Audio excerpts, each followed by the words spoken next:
Hi, welcome to my channel, Math Made Easy with Laurel. I'm Laurel, and in this video we're going to look at multiplying algebraic fractions. I'm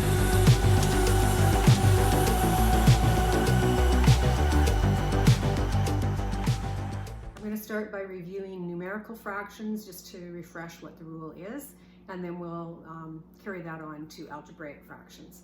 So I'm doing multiplication as the first operation because I think it's the easiest operation with algebraic fractions or with fractions in general.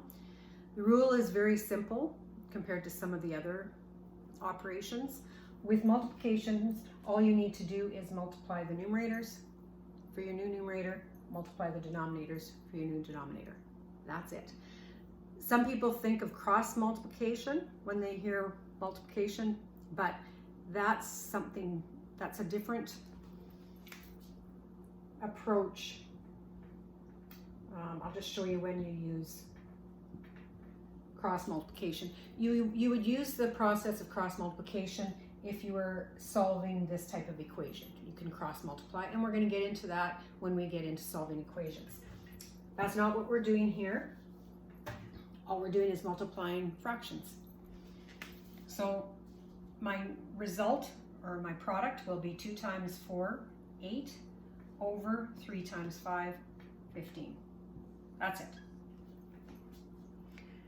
If you have fractions that have common factors, you can multiply it the way it is, and I'll do that. For example, I can go 1 times 6 over 2 times 7, but then you have to reduce. So we can reduce this by dividing the numerator and the denominator by 2. However, it would be easier to cancel common factors before you even start the multiplication. So in this particular example, I have a factor of 2 in this denominator. I have a factor of 2 in this numerator. 6 can be written, and I'm not normally going to write it like this, but 6 could be written as 2 times 3. So because I have a common factor in this denominator and this numerator, and the operation is multiplication, I can cancel that, and then I can finish the multiplication. So that goes in there one time. You might want to put the 1 there, the 1 there. So 1 times 3 is just 3, 1 times 7. And you don't need to bother with that. What people typically do is they see this and they say, oh, 2 goes into there 1 time, 2 goes into there 3 times.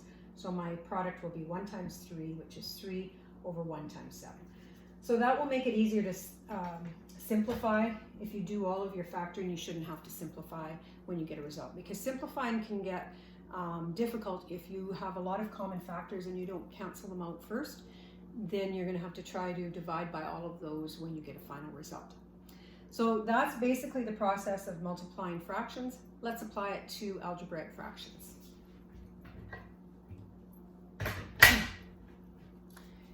So my next example is a fairly straightforward algebraic multiplication.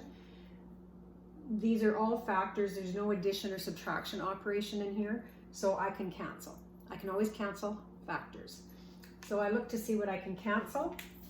I have a factor of 3 in this numerator, a factor of 3 in this denominator. So 3 goes into 6 2 times, 3 goes into 9 3 times. Then I can look at my x squared over x cubed. So you can either cancel or you can follow your rules of exponents. Whichever method makes the most sense to you. They're both correct. So I could cancel an x squared into there, and then when I cancel an x squared into there, I'm left with an x to the 1. Similarly, if I have y squared here in the numerator and y in the denominator, I can cancel. There's a factor of y in there, and there's a factor of y in there, so I'm left with y to the 1. So what I end up with is all of these things that are left. So 2 times 5 is 10, y to the 1, over 1 times 3 times x to the 1. And if you've got lost in some of that canceling, if you just wanted to cancel the numerical coefficients, you could have done that. and then followed your rules of exponents. If I had done that, I would have 2 times 5, which is 10. Because the exponent of x is larger in the denominator, I keep x in the denominator, and the result will be to the power of 3 minus 2.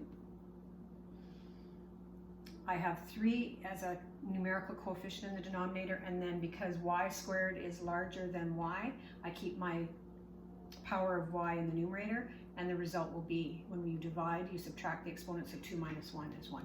So either way, however you think of it, canceling, applying your rules of exponents, your result will be the same. And that's all we can do with that one. When we get into algebraic fractions that have expressions in the numerator and or the denominator, it becomes much more difficult to cancel. You can only cancel common factors. So what you want to do is factor anything that can be factored.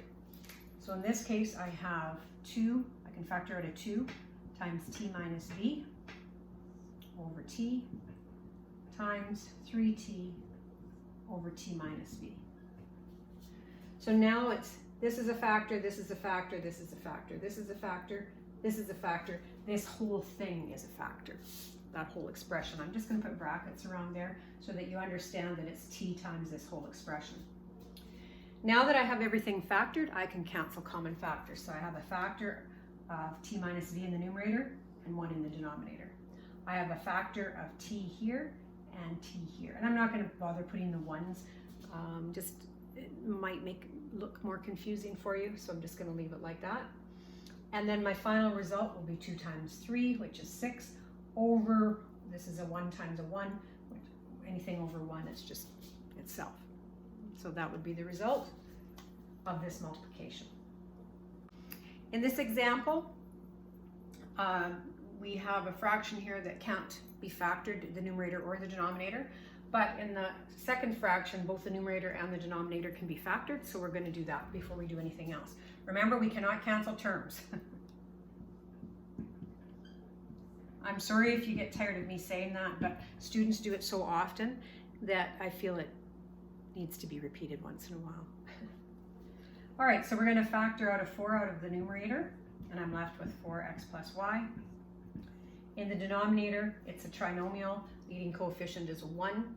So I'm looking for 2 numbers that multiply to equal 1, add to equal -2, and that will be -1 and -1.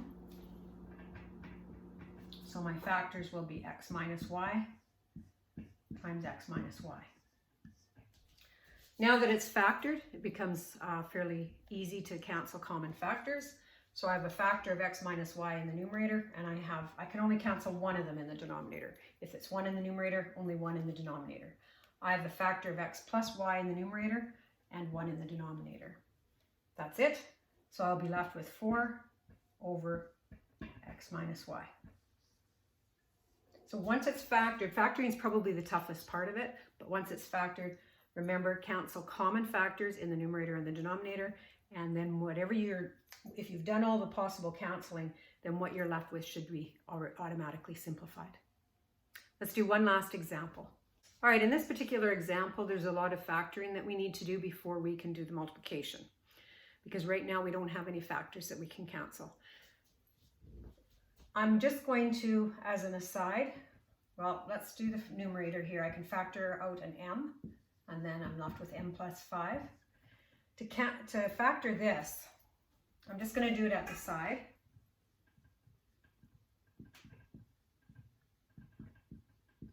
It's a trinomial. The leading coefficient is not 1. So I'm looking for 2 numbers whose product is 12 and whose sum is 8. So product or multiplication, they have to add up to 8. And those 2 numbers are 2 and 6. So I'm going to express this as 3m squared plus, I'm going to go 6m plus 2m plus 4. Factor by grouping, 3m out of that. I'm left with m plus 2. A 2 out of those 2 terms. I'm left with m plus 2. So my factors will be, I've got an m plus 2 common to both terms. I factor it out, and I'm left with 3m plus 2. So those are the factors of my first denominator.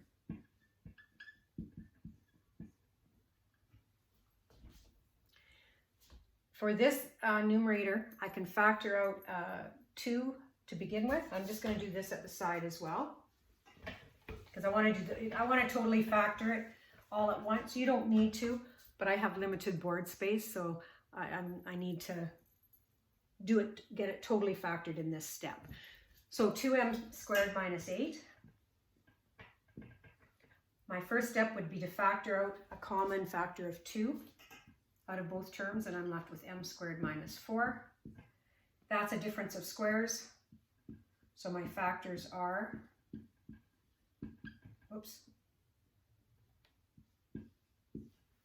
m plus 2, m minus 2. So this whole thing factors to this.